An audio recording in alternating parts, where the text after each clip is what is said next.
মানুষ 3 সময়ে সবচেয়ে বেশি ভুল করে।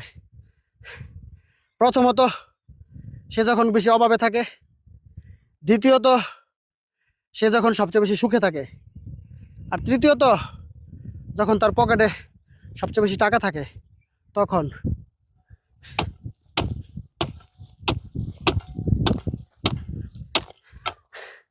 তাই এই 3 সময়ে আপনারা যা কাজ করবেন, যা কথা বলবেন, ভেবেচিন্তে করবেন, ভেবেচিন্তে বলবেন।